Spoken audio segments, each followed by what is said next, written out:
কোনো পথ নাই, করতেই হবে আমাদের।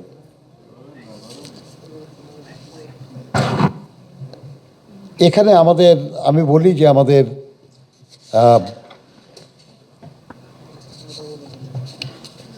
সহযোগিতা দরকার।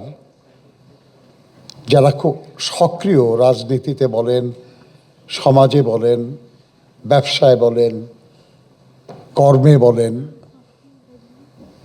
কিন্তু তাদেরও অনেকের মনে অনেক কষ্ট, অনেক কষ্ট। আমাদের যুব সম্প্রদায় হতাশ। অনেকদিন আগে পশতু গণমুখী কবিতা পড়ছিলাম।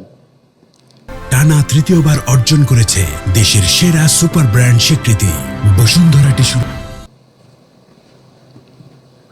আপনারা জানেন যে পশতু ভাষায় যারা লিখেন তাদের অনেকেই বেশ বিপ্লবী ছিলেন।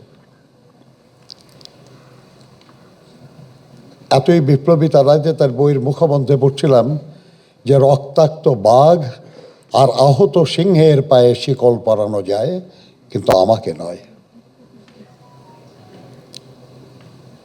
এতই ছিল তাদের তীব্র চেতনা। সেখানে একজন যুবক আক্ষেপ করে বলছেন, আমিও যুবক, আমিও পারি আমার জন্য তৈরি কোনো তরুণীর মদিরাক্ষিতে প্রেমের আবেহায়াত সৃষ্টি করতে। কিন্তু বন্ধু, আমার মায়ের বোরকা হতচ্ছিন্ন যুবতীর দমকাউন্নার স্বপ্ন আমি কেমন করে দেখব? আমার বোনের অবগুণ্ঠন জালেমের হাত টেনে নিয়েছে সুন্দর ফুলের হাসি আমি কেমন করে বুঝব? বন্ধুরা, আমার এই যুবক ভাই বোনদের তাদের এই আক্ষেপ দূর করার চেষ্টা করতে হবে।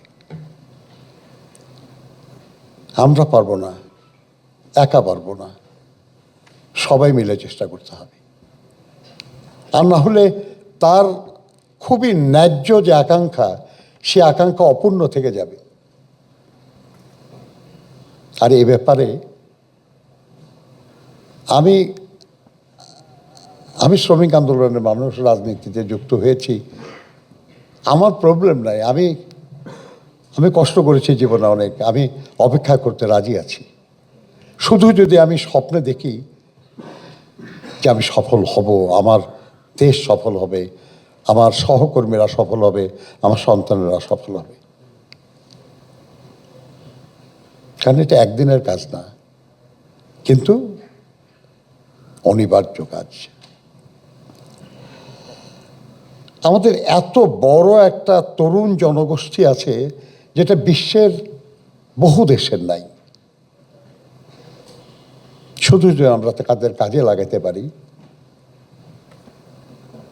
তাদের দক্ষতা, তাদের নৈপুণ্য, তাদের চিন্তা, এইগুলো যদি আমরা এটা সুসংহতভাবে এগিয়ে নিতে পারি, তারা আমাদেরকে বহু বহু বহু দূর এগিয়ে নিতে পারবেন।